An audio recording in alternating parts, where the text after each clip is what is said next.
Hello everyone, আসসালামু আলাইকুম। সবাইকে স্বাগতম রান্নাঘর শারমিন আক্তার কিচেনে। সবাই কেমন আছেন? আলহামদুলিল্লাহ ভালো আছে। আশা করি আপনারা সবাই ভালো আছেন। আজকের ভিডিও টাইটেল দেখে বুঝতে পারছেন আমি কী রেসিপি তৈরি করতে যাচ্ছি। হ্যাঁ, আমি আজকে ডিম ভুনা করব। আলু পেঁয়াজ এগুলাকে ভাজি করে চিকন চিকন করে এগুলাকে ভাজি করে একদম লাল লাল করে আমি এগুলাকে ডিম দিয়ে আজকে ভুনা করব। এই রেসিপিটি কার পছন্দ ভিডিওতে কমেন্ট করে জানাবেন অবশ্যই।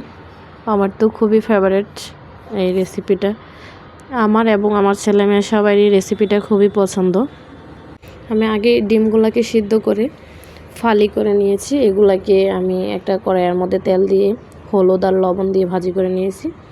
আমি এই পাশে আলুগুলাকে এখন লাল লাল করে ভাজি করতেছি। লাল লাল করে ভাজি করলে আলুটা যখন সিদ্ধ হয়ে যাবে তখন ভালো লাগবে। আমি ইলেকট্রিক চুলার মধ্যে রান্নাটা বসিয়েছি। আর গ্যাসের যে দাম আসলে সত্যি বলার কোনো ভাষা নেই। এই যে আমি এদিকে লবণ দিয়ে দিয়েছি, সাথে দিয়েছি হলুদ, আর আমি কিছু গুঁড়া মশলা অ্যাড করেছি। এগুলো আমি নিজে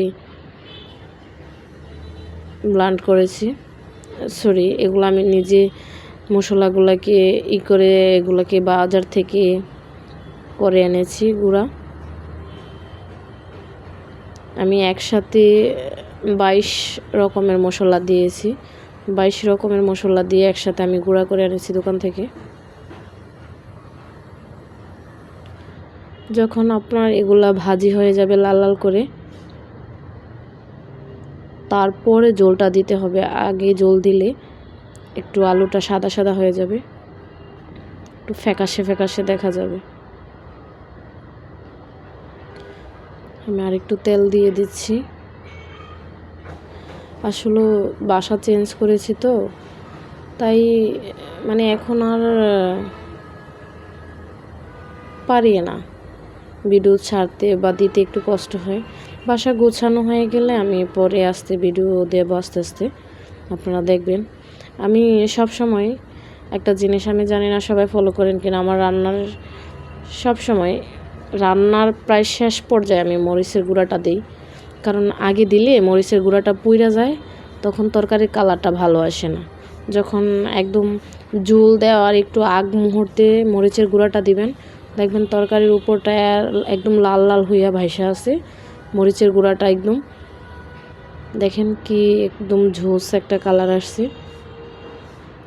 যখন শুরু থেকে মরিচের গুঁড়াটা দিতেন তাহলে মরিচের গুঁড়াটা কালো হয়ে যেত ভাজির সাথে সাথে পুইরা।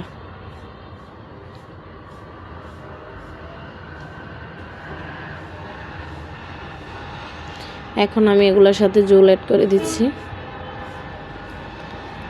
এই জল অ্যাড করার পরে আমি এগুলোর সাথে এখন ডিমগুলা দিয়ে দিব, ফালি করা ডিমগুলা। তারপরে বলক আসবে, আমি ধনিয়া পাতা অ্যাড করে দিয়ে নামিয়ে ফেলব। যদি আমার ভিডিওটি ভালো লাগে অবশ্যই ভিডিওতে একটা লাইক কমেন্ট শেয়ার করবেন। আর যারা আমার চ্যানেলটা এখনও সাবস্ক্রাইব করেননি, প্লিজ আমার চ্যানেলটা সাবস্ক্রাইব করে আমার পাশে থাকবেন নতুন আরেকটি ভিডিওর জন্য। সবাই ওই অবধি অপেক্ষা করবেন। সবার সুস্থতা কামনা করে শেষ করছি। আল্লাহ হাফেজ।